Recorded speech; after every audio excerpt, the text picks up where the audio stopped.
All right, we're here with Cassie Donegan, what was crowned Miss America September 2025. She comes from a military family. Her father, 100% disabled Navy veteran. There you go, Go Navy. Joe. Go Yes. Navy. We need more A Navy. powerful advocate for resilience, healing, and the role of the arts in creativity and recovery. Outstanding. Your story is so deeply rooted in military family life. Yeah.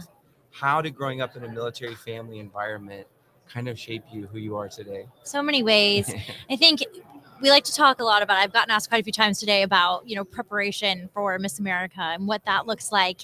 And I think growing up in a military family kind of helped shape that in a very healthy way, because I have a deep understanding that you need to be service-minded forward, right? But at the end of the day, in order to serve people in the best way possible, your cup has to be full, but you are the only person responsible for refilling that cup.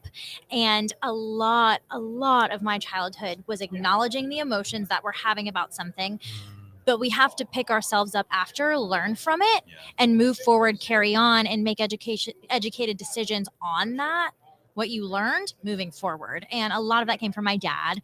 My dad is no games, but in the best way possible. And he's also the funniest person I've ever met. So it's kind of a total contradiction of itself. You know what I mean? But growing up with his background, it's kind of interesting how watching him with me and my sister and then watching him with my brother are two very, very different experiences, right? But I also think my brother was 3 the very first time he said he wanted to join the Navy and do what our dad did. Oh, wow. And that has never changed. And so I think that's a really big indicator of how much my family's history in the service has really bled deep into our family's just traditions, the way we operate. And I have so much pride in being able to say that I come from a long line of naval veterans. We have Samoans, and then I have a cousin and an uncle who's also in the Army, and I have an uncle who's a Marine. But I will say, go Navy, beat Army. And I think we're gonna uphold that title as having the most wins in the history. I think tomorrow.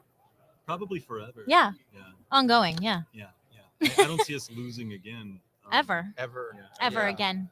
Bold predictions. I mean, you can't fight with facts. So a few things. First of all, I want to acknowledge your headspace. So you go from, growing up in this military lifestyle, military family, and you seem like you really got your head on pretty tight, which is probably tough when, as for people to take you seriously sometimes, not just as somebody who does pageants, but also as a lady in general. And I'm not saying all that to tee you up for anything other than to say, I really am impressed by your age and where your head's at. And I'm curious where you think that comes from. And the reason why I ask that is because you have a lot of impact. There's a lot of people that look up to you. And I'm really encouraged by the strength that you seem to exude from that. And as a slight follow-up, you're talking about healing. I'm curious what creative healing is to you. So that's a lot. There you go. You can have all that. Thank you. Yeah. So I think a big reason that I think that that's kind of the energy in the air that I give off is that I lived a life that did not necessarily set me up to have become Miss America. My dad's a 100% disabled veteran. My mom's a multi-stroke heart attack survivor. We were a lower income family. We were jumping obstacles often. And that creates resilience, but I also think more importantly, that creates empathy. I have a lot of patience because so often people didn't have it with me. People didn't understand what was going on behind the scenes, often because it wasn't shown. And that's why it's so important to me to understand you don't need to know any information to be kind to somebody because you have no idea what's going on. And when you grow up with essentially 2 sick parents for most of your life, where I will say I was so blessed to have so much love around me, and my great-grandparents and my whole family, for that matter, had a huge hand in my upbringing and making sure that I was successful in everything that I set my mind to. But it does shape you. I didn't relate well to my peers growing up when I was younger. I also started working as a professional actor at 9, and that alone makes everything very different. And so I had to kind of be a little professional grown up much earlier than normal. But I also, even without the career, I was handling a life at home that was not typical. And it's not like I could go to my friend at school and be like, hey, so this happened with, it wasn't usual. It wasn't typical.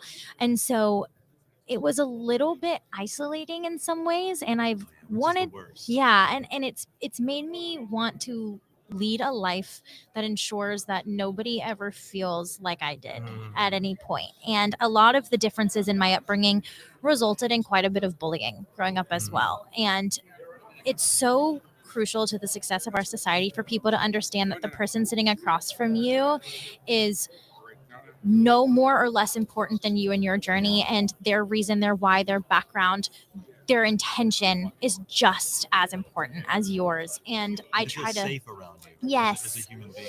Yeah. and that's a really big goal for me as Miss America specifically, is creating spaces that feel equitable and inclusive for literally everyone. And I want anybody to understand that regardless of their beliefs, regardless of their backgrounds, regardless of their goals, they are capable of being Miss America, because there's a big misconception that you have to come from a certain background, Yeah. especially a financial one, to achieve something like this. And my entire wardrobe, we were there for I think 10 days. My entire wardrobe, from what I wore in rehearsal to what I wore on that stage and wore in the interview room, was less than $1,000. And Wow. that's really important, I think, for people to understand. You Yeah, that's literally really hard to do. can do it. Yeah. And I can afford to run that too. yeah, I mean, absolutely. even Let's just being a go. pageant dad in Alabama. Like, Yeah. those price tags we couldn't even achieve. Even Right, makeup and yeah. stuff, it's wild. Yeah, well, and I did all my own. I did all my own hair and makeup, and I still do for the most part, which is great. But I think in terms of creative healing, for me, a large part of why I'm sitting here as Miss America today is because of my access to arts education. Yeah. And not only do I come from a long line of veterans and military members, I come from a long line of creative individuals, specifically musicians. My dad, post his time in the military, the one thing that has been a steady and constant for him is his music. And So cool. yeah, and a large part of my passion for music has been driven by him, because never once did he look at me and tell me I was crazy for wanting to be a professional performer. Yeah. Because he knew I'm joining the service, but if I wasn't, I'd want to be a professional performer. And, you know, post his time in the Navy, he was for a while. I mean, he was in a band that opened for Bon Jovi at the Garden.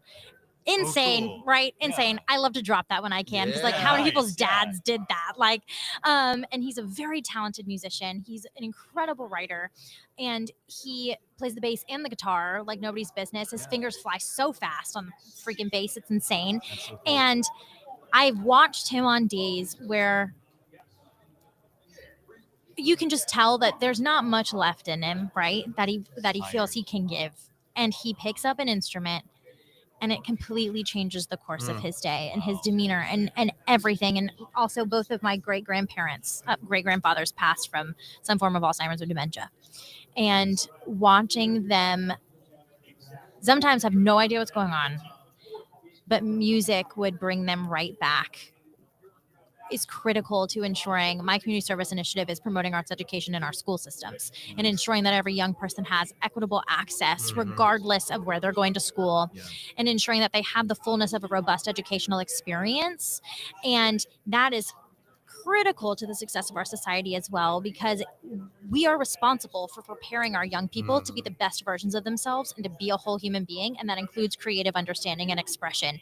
Even if they don't choose to go into it as a career like I did, even if they don't maybe have the promise that some people would think they need to have, that doesn't matter. It's more than just who's good and who has talent. Well, look, you have such a spirit of service about you. You come from a family of service. And it's very appropriate for these two service academies coming together. Yeah. So when you think about the cadets out there and how it's just so different than really any other college experience that's out there, right? We're leaving it all on the field versus getting ready to leave it all on the field for your country and going to serve in that capacity. So what do you think about when you think about the cadets and where they're at, what their sacrifices they make just to be at these academies, the service they're about to enter into, and what does the Army-Navy game kind of mean from you from a service perspective?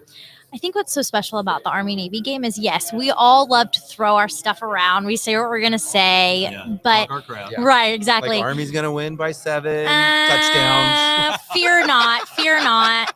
But at the end of the day, at the end of the day, we are one team, right? That score is the score.